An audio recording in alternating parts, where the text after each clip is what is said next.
Did Ethan ping you that he is going to be here? Yeah, he did. Okay. Okay. Good evening, all, and welcome to the January 2nd, 2020 edition of the Plaistow Zoning Board of Adjustment. Dee, would you please call the roll? Peter Below. I'm here. Dan Lloyd. I'm here. John Blinn is excused. Jonathan Gifford. Here. Gary Ingham. Here. And we do expect Ethan Connolly, but he is not here as of yet. Right, and we'll appoint him when that time comes. Okay, let's do the Pledge of Allegiance. I pledge allegiance to the flag of the United States of America and to the republic for which it stands, one nation, under God, indivisible, with liberty and justice for all. Well, before we get going, before we really get going with the meeting, I'd like to do something we haven't done before, but I feel compelled to do this once.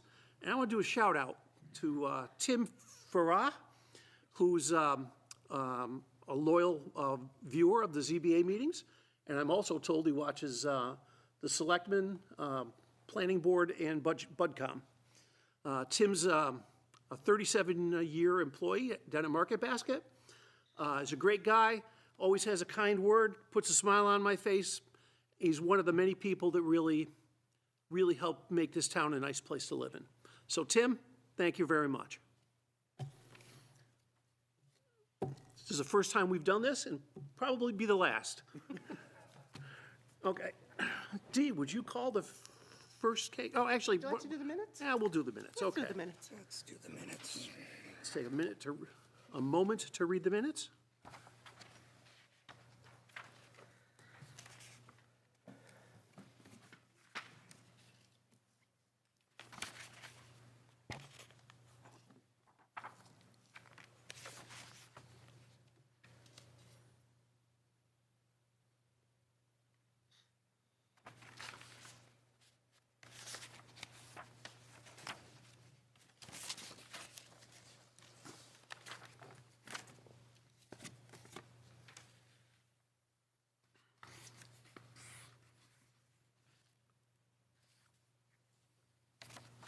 Okay. Could we have a motion? I'll make a motion. Go ahead. I'll make a motion to approve the minutes. Seconded? Thank you. I'm sorry, that was Mr. Ingham? Yes. Thank you. Any comments before we take a vote? Okay. Dee, what do you have? Peter Below. Yes. Dan Lloyd. Yes. Jonathan Gifford. Yay. Gary Ingham. Yes. Okay. Tonight we have but one hearing. So Mr. Chairman, would you like to give the explanation about a four-member board, just in case? I was going to do that as soon as somebody came up to the microphone so they could respond back. Okay. Okay. So why don't we call the hearing and then, This hearing is continued from December 5th, 2019, case number 19-20, a request from PH Electric for a variance from Article 4, Section 220-21B, 1 and 2, and C, 1 and 2, to permit two proposed pavement areas to be within the 50 and 75-foot no-structure wetland buffers. The property is located at 222 Plaistow Road, tax map 45, lot 6, in the Industrial 2 District. DBH Realty of Plaistow, LLC, is the property owner of record. okay, and as Dee mentioned at the beginning of this, we have to apologize again that we have less than a full five-member board tonight. Our fifth member is winging his way here through traffic, I understand. So that might change, but right now we have four. So as you know, all motions made to approve a request must be passed by a minimum of 3 votes in the affirmative. 220 loses, 211 is a loss, 210 is a loss. So the applicant may move forward with their application at their own peril or may request a continuance to the next scheduled meeting. Any applicant who chooses to move forward with their application with less than a 5-member board can't use the lack of a 5-member board as grounds to request a rehearing in case they don't prevail. Are you folks willing to go forward with the 4 we have? Mr. Chairman, we'd like to move forward. Perfect. Mr. Chairman, Sure. before we get into this, I do have a question. I've never had to deal with the continuance before. Now, we went over everything at our last meeting, and the only thing we were waiting for was the Conservation Committee letter, which is why we continued it tonight. Do we have to go through everything again, or can we just deal with the conservation letter and any changes, if there are any, that have come forth since our last meeting? I believe, Discretion of the board. yeah, I believe legally, we only have to look at the Concom letter and ask about any changes.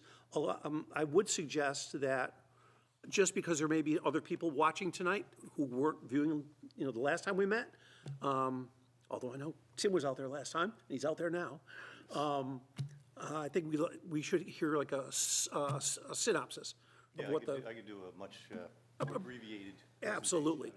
The board's pleasure. That would be great. Sure. Again, Charlie Zilch from SCC and Associates, here with Jim Hanley from Civil Design. And again, Bruce and Dave Howard, DBH Realty, owners and operators of PH Electric. So as you know, the site, 222 Plaistow Road, 10.5-acre site located entirely in the Industrial 2 zone. Existing 13,000 square foot building to support their electric business, electric service and supply. Surrounding the building is a fairly generous paved parking area. Just outside the paved parking area is a gravel shoulder, I guess you'd call it. That's an area that's used for non-motorized vehicle storage. And then outside of all of that is a wetland complex, as delineated by our soil scientists. And it's a complex that's comprised of both poorly and very poorly drained soils, so the 50 and 75-foot buffers apply. Obviously, the more stringent of the two. One thing to note, that graveled parking area outside of the paved parking area was allowed by a variance up to the 25-foot no-cut buffer. And as I said, it serves to support non-motorized vehicle parking. So these guys have been at the site for quite some time, looking to expand. Currently, the building supports office space, some prefab shop, and warehouse. And I'm just going to direct you to the next page here. This is the one, this is the site plan.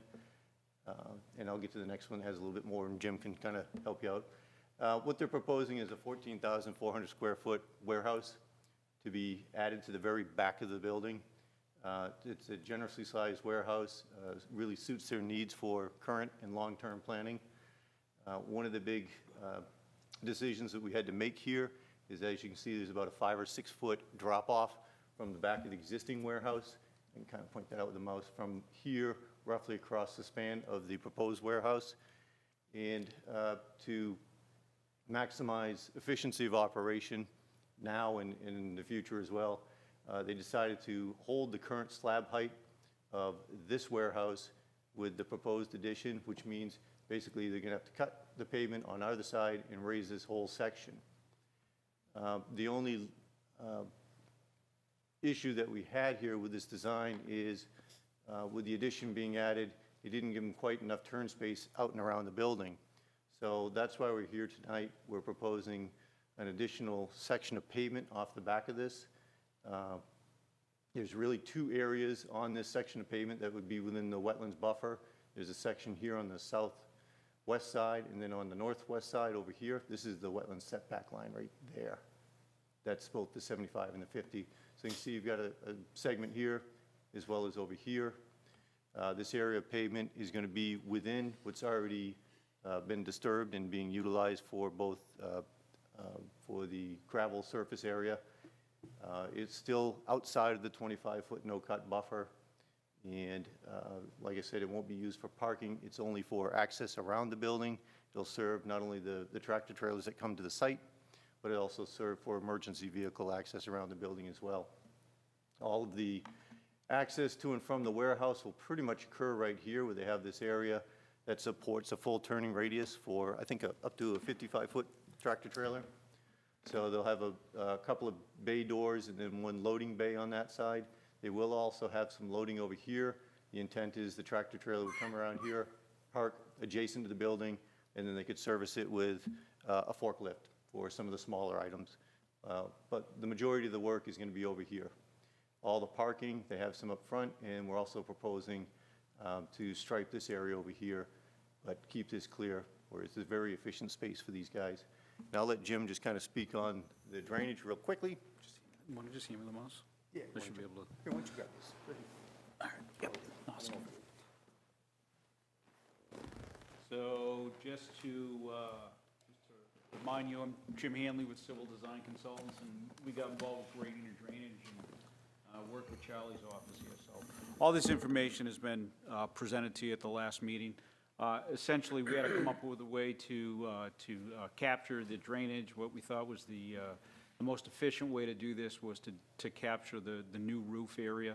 That goes to a subsurface system, and it matches pre-development discharge rates. It's also going to infiltrate additional groundwater, and the water that discharges out to the wetlands is going to be cleaner. So the idea here was, how can we provide a bit of a benefit, since we're asking you guys for this variance.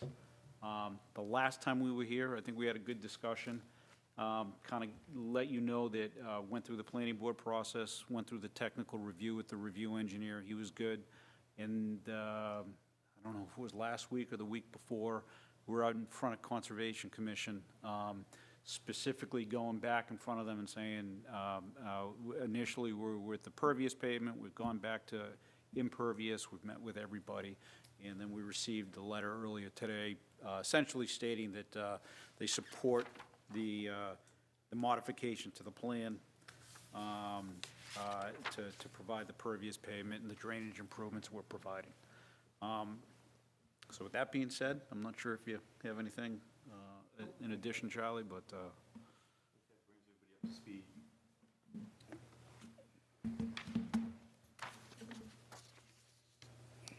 And I don't know if it was noted last time, we also have a letter from code enforcement as well. That was in their folders. It was, okay. Yep. So as Jim said, we've met with the planning board a couple of weeks ago. They granted conditional approval on the amended site plan. One of the conditions, obviously, is granting of the variance, should this board find that we meet the requirements and the conditions for that.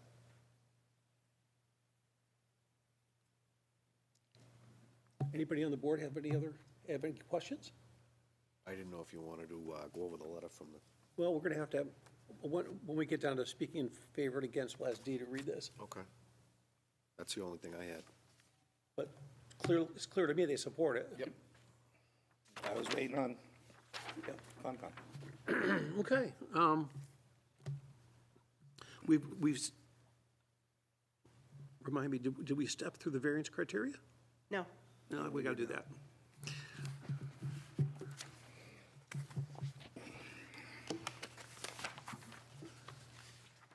Okay. Yeah, we're going to make you do this again, Charlie. You want me to read through it? Yeah, let's go through I it. would love to read it into the You don't record have- anyhow. I don't think we got that far last time. No, No, we we didn't. I didn't. just double-checked the minutes. Okay. Want me to just go with one at a time? Okay. Sure. So as you know, the variance request to permit the proposed pavement area to be allowed within the 75-foot wetland and 50-foot wetland buffers. I think at our very closest point, we're about 39 feet. We still maintain the 25-foot no-cut buffer. So that's the requested variance. So number one, the proposed variance will not be contrary to the public interest because, and our response is, by granting the variance, allow P&H, the applicant, to expand its business by allowing the building addition and associated improvements located within previously disturbed areas within the wetland buffer. The building addition will be located in existing pavement and area, and the additional pavement area will be located in existing gravel area.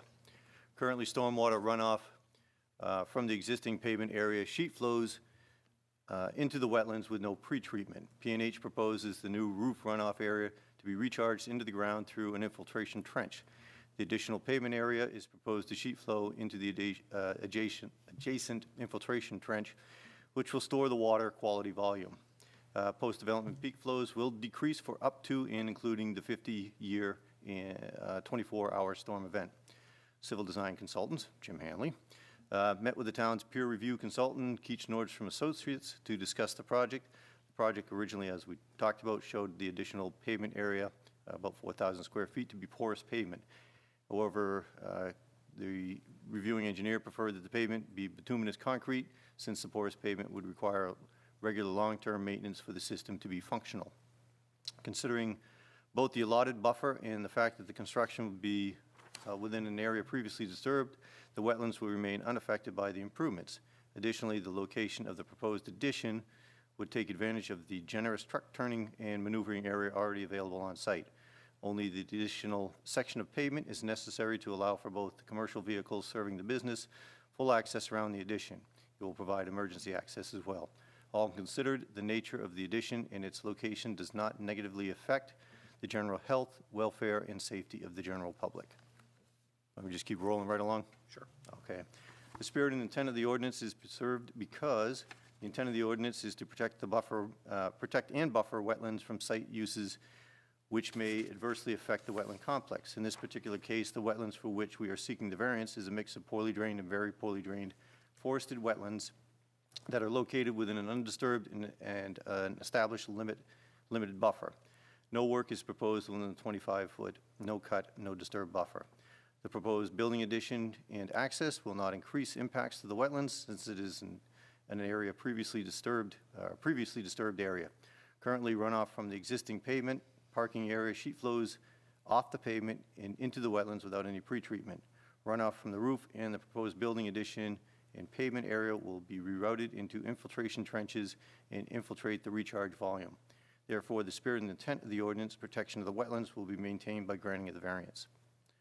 Number 3, there is substantial justice in granting the variance because there will be substantial justice in granting the variance by allowing P&H the most cost-effective means of achieving their goals with the least amount of disturbance to the site. By granting the variance and allowing construction in an area that has been previously disturbed, P&H will make the site better by providing groundwater recharge from runoff from proposed impervious areas that previously had none. The values of surrounding properties will not be diminished. This is number 4. The proposed building addition and additional pavement area will be located in existing pavement and graveled areas. Currently, runoff from the parking area flows into the wetlands without any pretreatment. This project adds value by proposing to infiltrate the recharge volume of the building addition and pavement area. Peak runoff rates discharging towards the wetlands will be decreased in all major storm events. Additionally, whereas this is a commercial business surrounded by commercial businesses, granting of the variance allows for expansion of the similar use that will not diminish the value of surrounding property values. And last, number 5, literal enforcement of the provisions of the ordinance would result in an unnecessary hardship because this site, although large in size, is limited by a wetland complex that surrounds the operational area. When applying the wetland setbacks, only the area in which the addition is proposed allows for the greatest level of compliance to the setback requirements. There are no other reasonable alternative locations that would fully comply with the wetland setbacks. Denial would be an unnecessary hardship due to the uniqueness of the building and yard space location in relation to the wetlands and lack of a reasonable alternative location. Folks, any other questions, comments? Nope. I certainly don't have any. So I guess with that, we'll see if there's anybody out there speaking in favor of this application. I do have a letter from the Conservation Commission. Okay. This is addressed to the board. Conservation Commission reviewed the amended site plan for 222 Plaistow Road at its December 19, 2019 meeting. The previous site plan showed an area of the parking lot paved with pervious pavement. The amended site plan shows this area paved with impervious pavement. Further review of the plan stated that the pervious pavement would not perform at an adequate manner after a few years of sanding and salting is done as part of winter maintenance. As a result of the increased sheet flow from the impervious pavement, changes were made to capture and treat not only the runoff from the pavement, but also the water running off the roof of the proposed new building.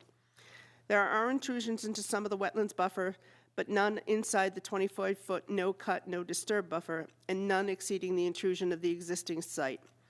After reviewing the drainage details with the Conservation Commission, felt that the amended plan did a better job collecting and treating the runoff than the original site plan, and therefore supports the amended plan. Okay. well-written. Is there anybody out there speaking against this proposal? I suspected that would be the case. So I guess at this point, I'm going to close the hearing and go into deliberative session. Okay? Thank you very much. Appreciate it. You're welcome to stay, listen to this, go home, watch on TV, you know, whatever. Call Dee, when she's back next week. 6:30.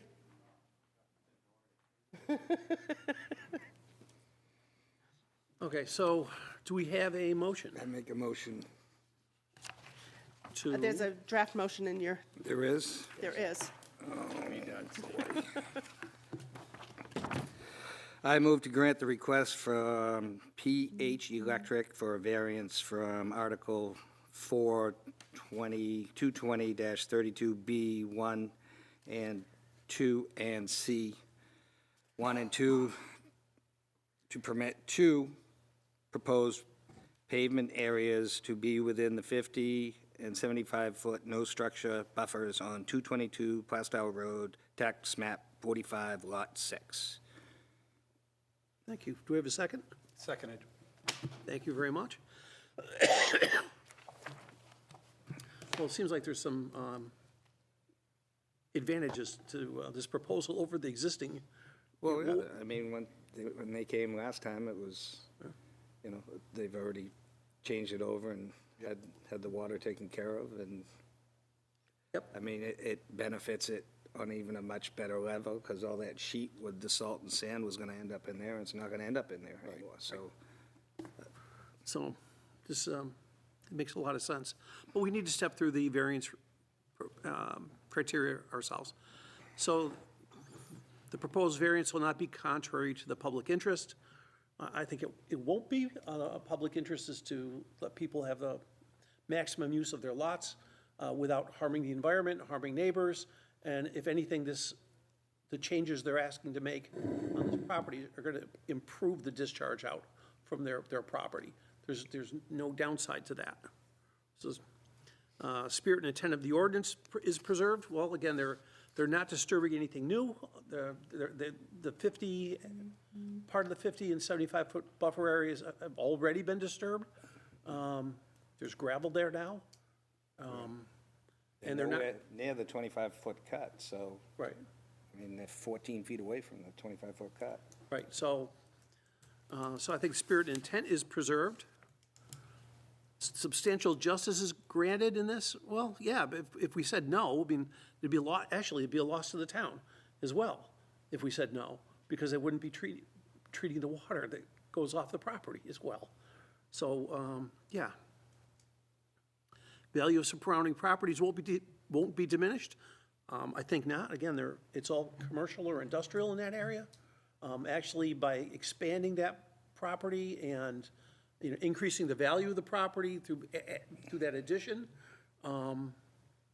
that'll help the, you know, values of the other properties in Well, the there's an area. awful lot of property that's gonna be sold in that area too, and this sets a nice little precedent of Yes. water runoff for us, so I like it. And literal enforcement of the provision of the ordinance would result in an unnecessary hardship. I think it would, because it wouldn't be able to really, to do this expansion, and again, they're not intruding into anything that's not already disturbed. And then when you drive by the property, they keep it impeccable all the time. So Yep.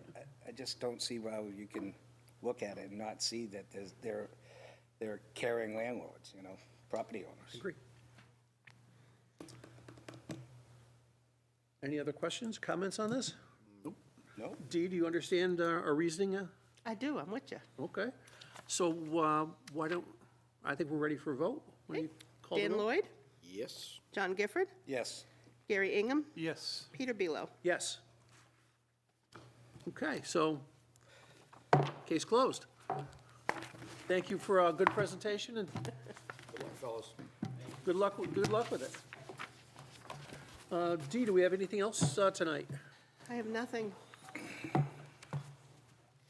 No, I've been out of the office for the last 2 weeks, so I don't have any updates. Okay. I guess with that, we'll call this meeting to a close. That works for me, because I've got a fish and game meeting.